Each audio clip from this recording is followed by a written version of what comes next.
বন্ধুরা, আজ আপনাদের একটি জিনিস দেখাবো, আপনারা ভালো করে দেখুন। নপাড়া গ্রামের বচপুর বলে একটি গ্রাম আছে। এই বচপুর গ্রামের একটি ফ্ল্যাট সেন্টার ছিল, যেটি বিগত বছরে বন্যা এলে মানুষজন এখানে থাকতো।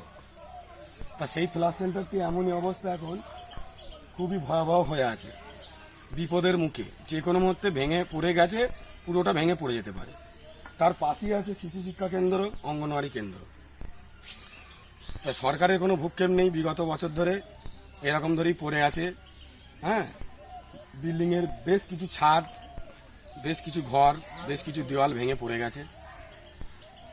আমাদের সরকারের কোনো ইয়ে নেই এর মধ্যে। আপনারা দেখুন ভিডিওটা, ভালো লাগলে লাইক শেয়ার করবেন।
এটা কি ফ্ল্যাট সেন্টার?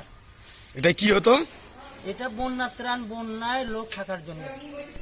আচ্ছা, তা এখন এটার এমন অবস্থা কেন? এটা গত 10 বছর ধরে ধরুন এই মানে অথগ্রহে পড়ে আছে, প্লার ভেঙে পড়ে গেছে। বাসে অঙ্গনওয়াড়ি কেন্দ্র আছে, এই অঙ্গনওয়াড়ি কেন্দ্রে বাচ্চা থাকে। এই বাচ্চারা যদি মারা যায় তখন সরকারকে দায় নিতে হবে। মাননীয় স্বপন দেবনাথকে আমরা বলে আসছি, কোন রকম স্টেপ নিচ্ছে না। মন্ত্রী কি দেখতে পাচ্ছেন? এটা প্রশাসন কি দেখতে পায় না? ঘুমোচ্ছে।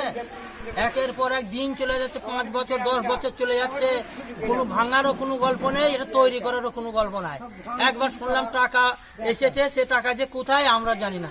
তো এখনো পর্যন্ত এইরকম অবস্থায় থাকলে ক্ষতি হতে পারে বাচ্চাদের, আর বাচ্চাদের যদি অঙ্গনওয়াড়ি কেন্দ্রে ক্ষতি হয় সরকারকে দায়ী নিতে হবে।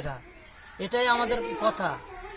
এইভাবে দিনের পর দিন পড়ে থাকলে সরকার কি দেখতে পাচ্ছে না? প্রশাসন ঘুমোচ্ছে ঘরের ভিতরে, প্রশাসন দেখতে পাচ্ছে না। এটা বচপুর গ্রাম, বচপুর ফ্ল্যাট সেন্টার, পাশেই অঙ্গনওয়াড়ি কেন্দ্র। দেখুন, আর এই মানে কাছাকাছি একদম এই পল্লী অঙ্গনওয়াড়ি কেন্দ্রের ওপরে এসে পড়ে যাবে ফ্ল্যাট সেন্টারটা। তা তখন বাচ্চাগুলোর মধ্যে যদি মারা যায় কি হবে? মারা গেলে তখন আর সরকার দেখেই বা কি হবে? কোনো কাজ হবে? বাচ্চা মরে গেলে সরকারকে দায় নিতে হবে। এটাই আমাদের কথা। আমি বচপুর গ্রাম থেকে বলছি। অ্যাক্সিডেন্টে কোনোদিন পড়ে যেতে পারে, তাই যায়। পিলার আছে,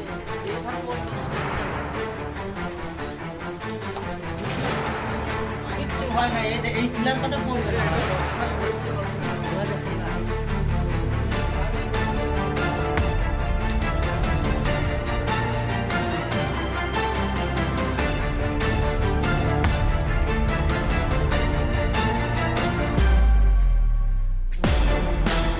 দেখুন বন্ধুরা, কীভাবে বিল্ডিংয়ের কী অবস্থা, যে কোনো মুহূর্তে ভেঙে পড়ে